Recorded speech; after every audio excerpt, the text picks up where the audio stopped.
Amperge Convida, com Heloísa Carpena.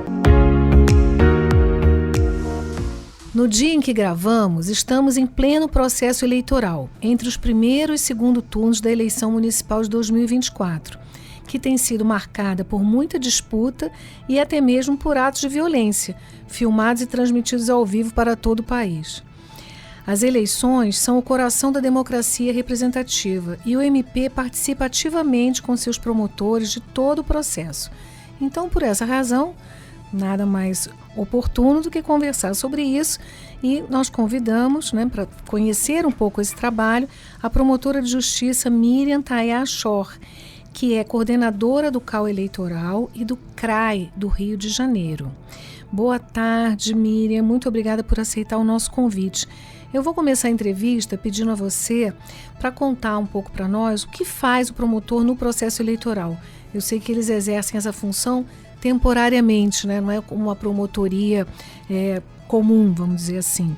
Então, queria que você também contasse um pouco sobre o seu trabalho no CAU, no Centro de Apoio Operacional, no sentido de orientar e coordenar efetivamente o trabalho desses promotores. Boa tarde, doutora Heloísa. É um prazer estar aqui. É um prazer falar sobre esse tema tão relevante, sobre o papel do Ministério Público no processo eleitoral. O Ministério Público Eleitoral, ele atua em todas as fases do processo eleitoral. Ele atua tanto na fase do registro quanto da propaganda, da fiscalização da propaganda na internet, na fase da prestação de contas de campanhas eleitorais. Ele atua também na apuração de crimes eleitorais. Então, o promotor eleitoral tem uma ampla atuação no processo eleitoral. E essa ampla atuação, ela decorre da Constituição Federal, no artigo 127, e também no artigo 72 da Lei Complementar 75 de 93, em que o Ministério Público ele atua pela legitimidade e pela lisura do processo eleitoral, na garantia da ordem jurídica e do regime democrático de direito. Então, a atuação ela é bem ampla e abrange todo o processo eleitoral. O Ministério Público atua tanto como autor da ação, como pode atuar também como fiscal da lei. O CAU eleitoral, ele orienta os promotores eleitorais de diversas formas. Na página da intranet do CAU eleitoral, nós temos modelos de todas as peças relacionadas às ações cíveis eleitorais e também as peças relacionadas às denúncias por crimes eleitorais. Nós temos o manual de atuação funcional. Temos enunciados de ordem institucional, de unidade institucional, relacionados à influência, ao combate à influência das organizações criminosas no processo eleitoral. Nós temos também, fizemos esse ano campanhas educativas em parceria com a Codicom, em que vários assuntos relacionados à eleição foram mostrados aos cidadãos e assim eles poderiam, ao tomar conhecimento de todos os assuntos, caso verificasse alguma irregularidade, poderiam apresentar uma comunicação do fato à ouvidoria do Ministério Público. A ouvidoria do Ministério Público, juntamente com o CAU Eleitoral, eles atuaram de forma conjunta em plantões a partir do mês de junho. Então, mas desde o mês de janeiro, mais ou menos até agora, por volta de 4.500 notícias de fato relacionadas à eleição. Existe um canal específico da ouvidoria relacionado às eleições de 2024. E no dia da eleição, no primeiro turno, mais ou menos por volta de 450 notícias de fato relacionadas à eleição também foram apresentadas e encaminhadas ao CAU eleitoral para que fosse encaminhado ao promotor eleitoral com atribuição. Eu queria que você dissesse quantas são as promotorias. São promotorias especializadas, como eu falei, mas dentro dessa especialização maior, no eleitoral, também há subdivisões temáticas, não é isso? Como funciona? Sim, nós temos 165 promotorias eleitorais, sendo 49 promotorias eleitorais na capital e 116 na Baixada e interior. Na capital, nós temos 5 promotorias especializadas. Temos a promotoria especializada em registro e nas ações cassatórias, promotoria especializada na fiscalização de propaganda na internet, promotoria especializada na fiscalização de propaganda, promotoria especializada na representação por propaganda irregular e promotoria especializada na prestação de contas de campanhas eleitorais. Em juízo único, o promotor eleitoral ele atua em todas as áreas, em todas as fases, no registro, na propaganda, na representação e também na prestação de contas. Em comarcas e que existe mais de uma zona eleitoral, normalmente há uma divisão. Um promotor, às vezes, atua numa zona eleitoral especializada em registro e prestação de contas, por exemplo, e o outro atua na representação e na fiscalização da propaganda. Entendi. Nesse tema, o Ministério Público Estadual também está em contato permanente, quer dizer, trabalha junto, né, com membros do Ministério Público Federal, não é isso? Então, como é que se dá esse diálogo? Nas zonas eleitorais, quem atua é o promotor eleitoral do Ministério Público dos Estados. A nível de TRE é a Procuradoria Regional Eleitoral. Nas eleições municipais, o papel do promotor eleitoral ele é muito amplo. Ele atua em todas essas fases, conforme eu falei, e ele atua também em todos os crimes, tanto na fase de instauração de procedimento preparatório. Desculpa. Não, pode falar. Ele atua tanto na fase de instauração de procedimento de investigação criminal, quanto na fase de requisição de instauração de inquérito, quanto no oferecimento de denúncia. E também ele atua na propositura das ações cíveis eleitorais. Isso nas eleições municipais. Nas eleições gerais, o Procurador Regional Eleitoral é que tem a atribuição para atuar no registro e na representação e na prestação de contas de campanha.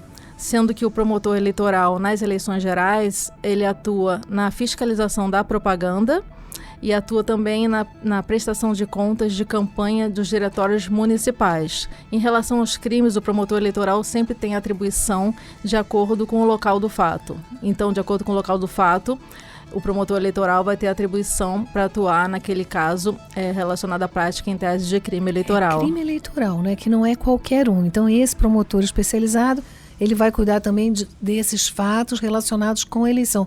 Dá para a gente uns exemplos para ilustrar, assim, para a gente entender a distinção do crime comum, que vai para uma vara criminal qualquer, e do crime eleitoral. O crime eleitoral ele está previsto no Código Eleitoral e também em algumas leis, como a Lei das Eleições, 9.504 de 97, e em algumas outras leis.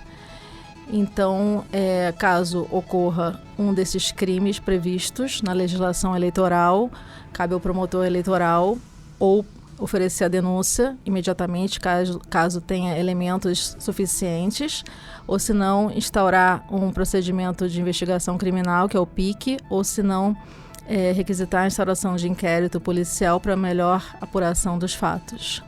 E nesses casos, quem investiga é a polícia, como acontece nos crimes comuns? Quem é que faz essas diligências para o promotor? Porque não existe assim uma fiscalização regular, né? Quer dizer, vocês recebem, o Ministério Público recebe provocações, enfim, de pessoas interessadas ou de qualquer cidadão.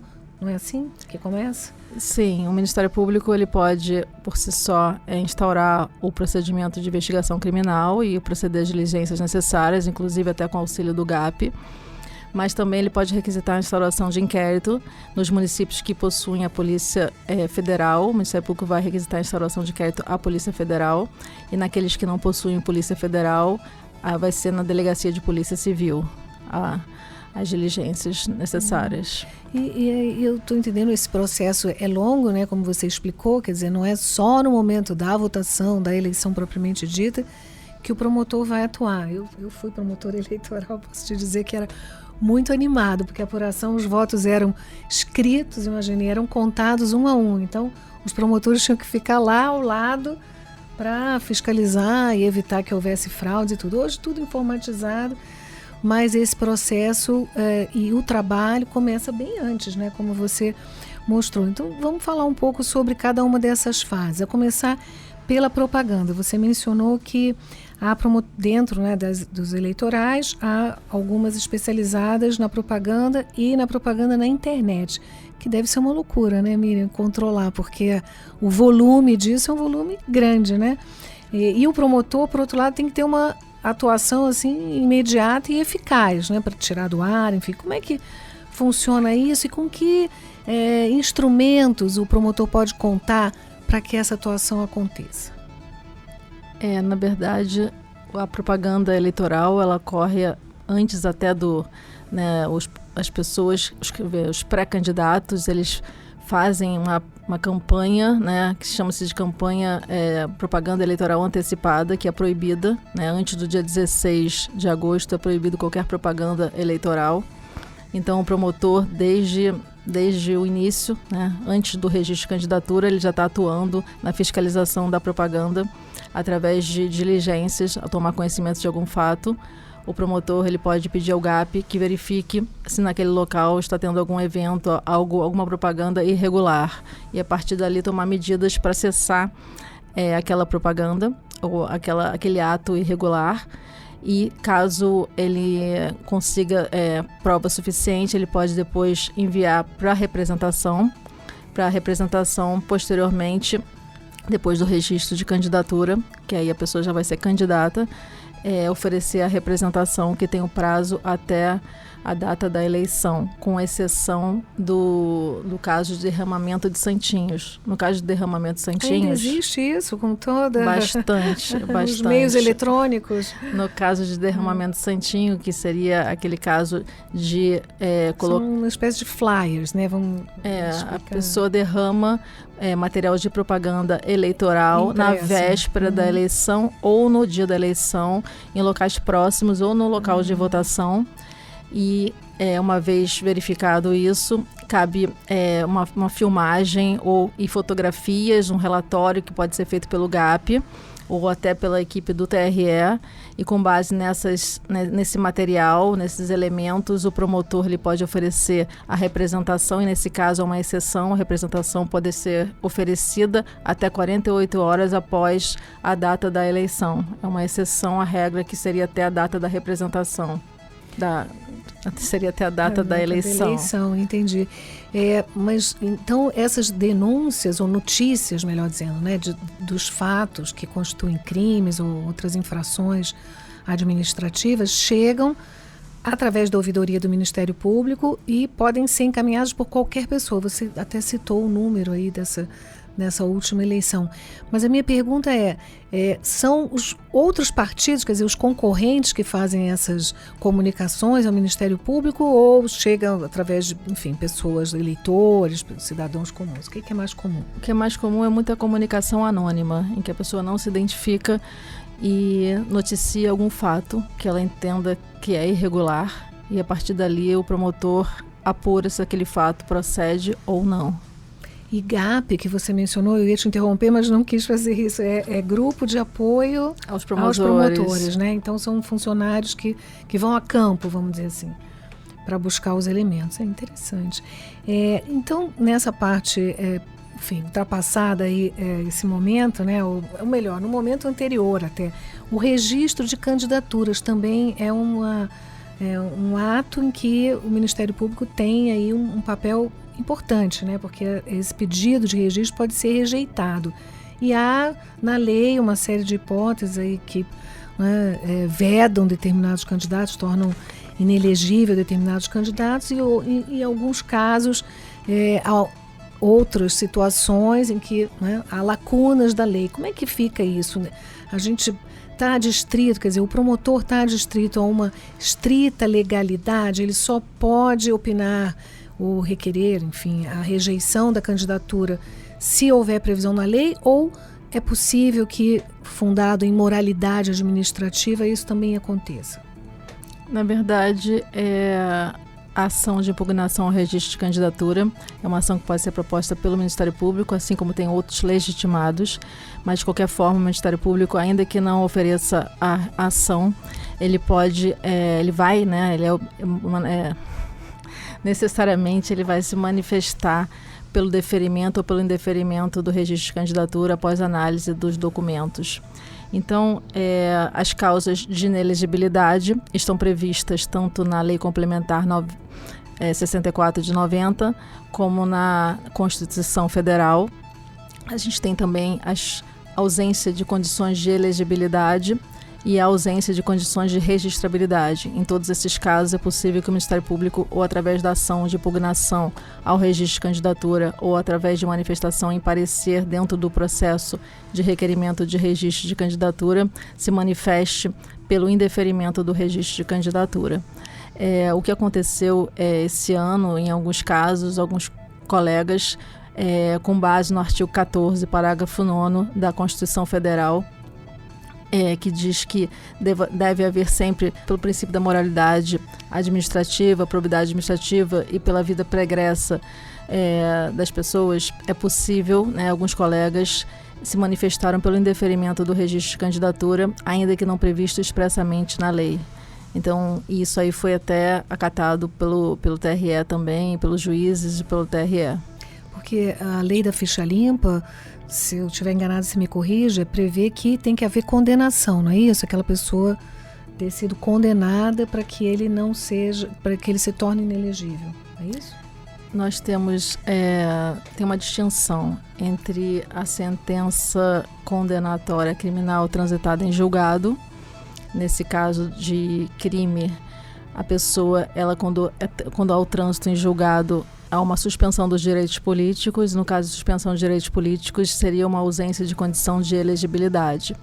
No caso de alguns crimes, como no caso de crimes relacionados às organizações criminosas, nós temos uma causa de inelegibilidade, em que é possível, ainda que não tenha trânsito em julgado, mas que seja decidido por órgão colegiado, a possibilidade de ser uma causa de inelegibilidade até o trânsito em julgado. A partir do momento do trânsito em julgado, vira uma ausência de condição de elegibilidade pela suspensão dos direitos políticos. E uma vez cumprida a pena, nesse caso também de crime relacionado às organizações criminosas, a pessoa ainda fica inelegível por 8 anos após o cumprimento da pena. Esse tema, né, é super sensível e muito atual, infelizmente, né? Essa crescente interferência de organizações criminosas nas eleições, um fato grave que tem preocupado as instituições, o Ministério Público em especial e a própria sociedade, né? E essa interferência, como eu disse, pode se dar de várias formas, né? Impedindo, por exemplo, que alguns candidatos façam campanha em determinados territórios, em comunidades, por exemplo, que sejam dominadas pelo tráfico ou pela milícia, pela própria coação direta de eleitores e pelo financiamento, né, de campanhas. Como o Ministério Público tem atuado nesses casos? O Ministério Público, nesses casos, existem ações cíveis eleitorais que podem ser propostas pelo Ministério Público Eleitoral, como a ação de captação ilícita de recursos ou de captação ilícita de gastos. Nós temos também a representação por captação ilícita de sufrágio, e temos a AIGE, que seria uma ação de investigação judicial eleitoral, que são exemplos de ações cíveis eleitorais que podem ser propostas pelo Ministério Público nesses casos, porque pode-se verificar abuso de poder econômico, pode-se verificar uma desigualdade entre os candidatos envolvidos. Então se visa buscar uma tentativa de igualdade entre os candidatos na disputa do pleito. E nesses casos se verifica a influência, às vezes, das organizações criminosas nas eleições. Por isso, inclusive, que os enunciados de unidade institucional também foram elaborados justamente para orientar os promotores eleitorais na sua atuação no exercício da função eleitoral. Eu olhei os enunciados e eu vi que vários deles se referem exatamente a essa interferência. O que é captação de sufrágio, captação de recursos, né, que você mencionou? Como é que são esses tipos penais na prática? Eu vou falar um pouquinho sobre todas as ações cíveis eleitorais, eu acho que ajuda a elucidar melhor a questão.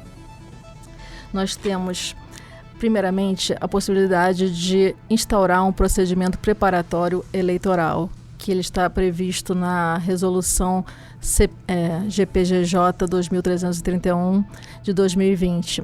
Nesse caso, o promotor, ao tomar conhecimento de algum fato, ele pode instaurar um procedimento preparatório eleitoral para apurar melhor aquele fato, aquele ilícito cível eleitoral.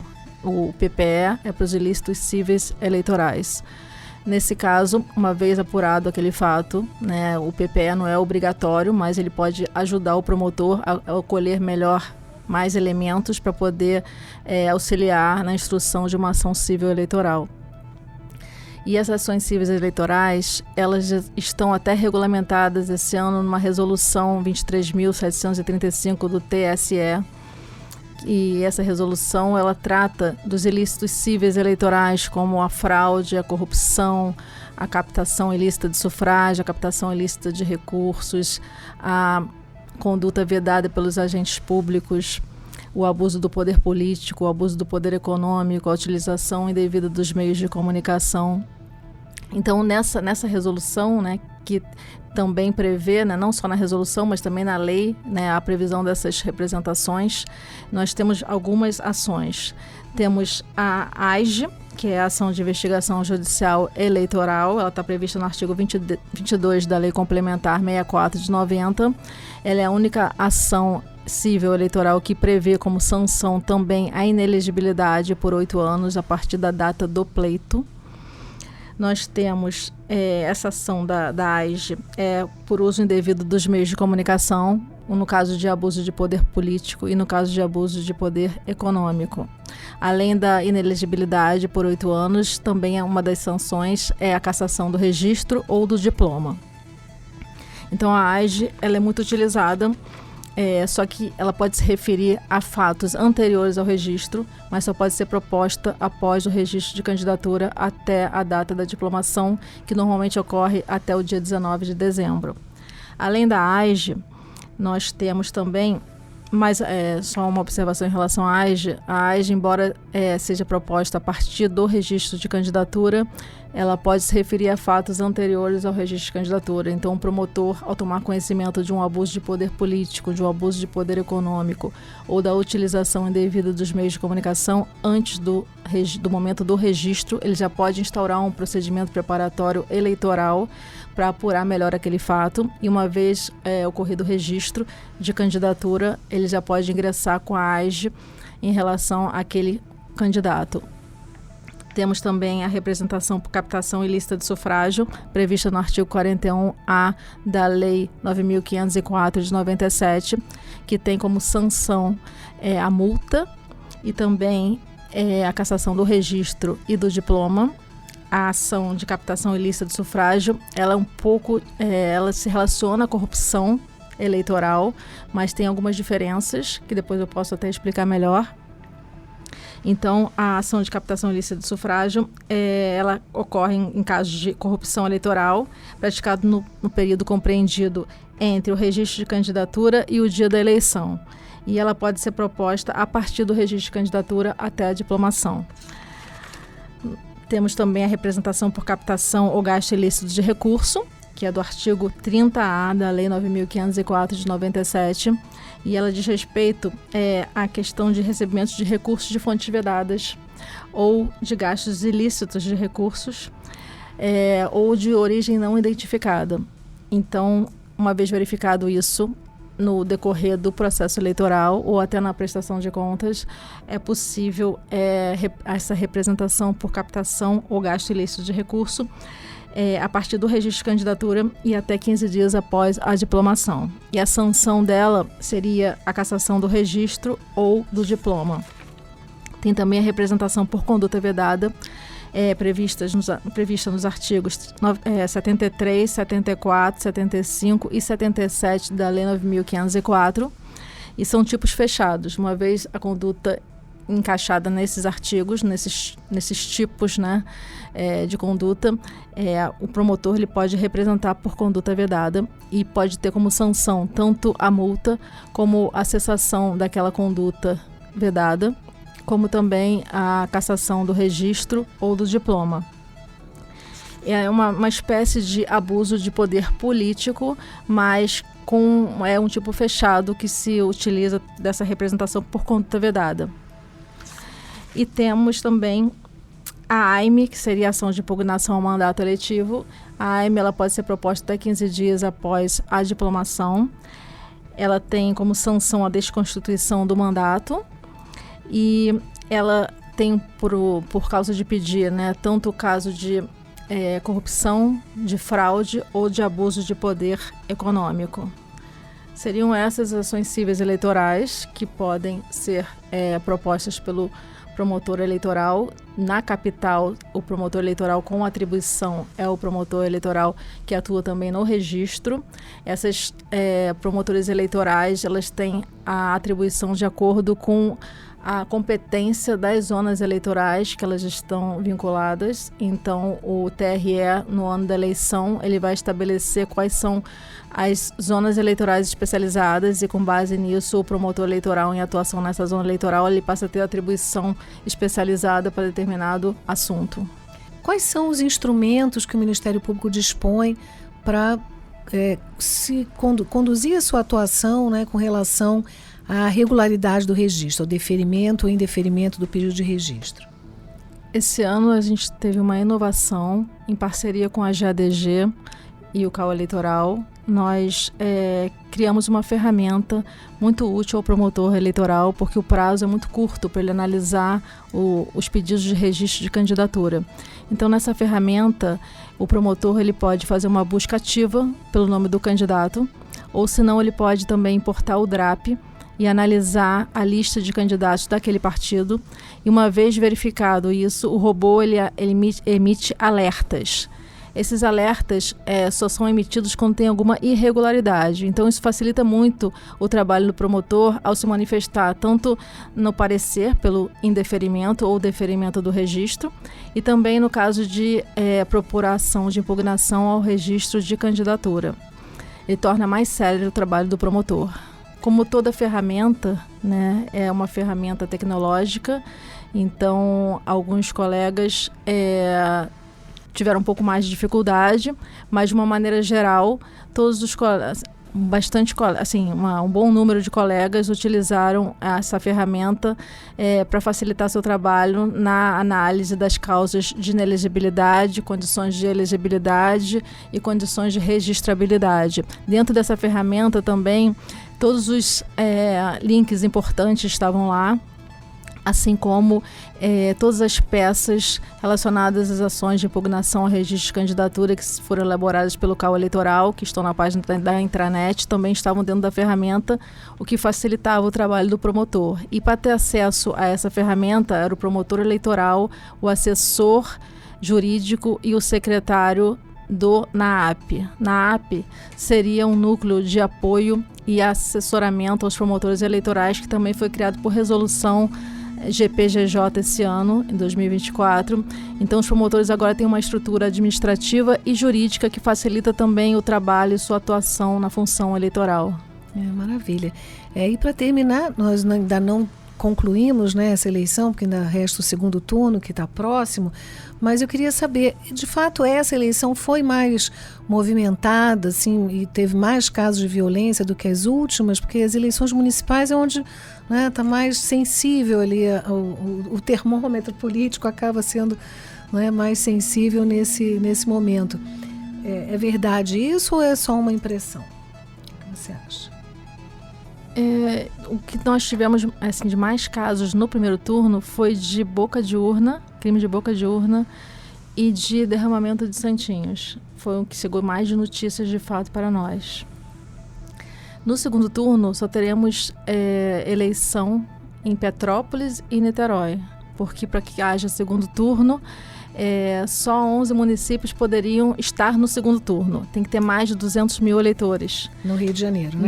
No estado do Rio de Janeiro. Então, só 11 municípios poderiam ter tido o segundo turno, que são eles: Rio de Janeiro, Caxias, São Gonçalo, Nova Iguaçu, Niterói, São João de Meriti, Campos dos Goytacazes, Belfor Roxo, Petrópolis, Volta Redonda e Magé. Então, nesses 9 municípios que não vão ter segundo turno, o candidato a prefeito ele obteve mais de 50% mais um dos votos válidos, excetuado os nulos e brancos.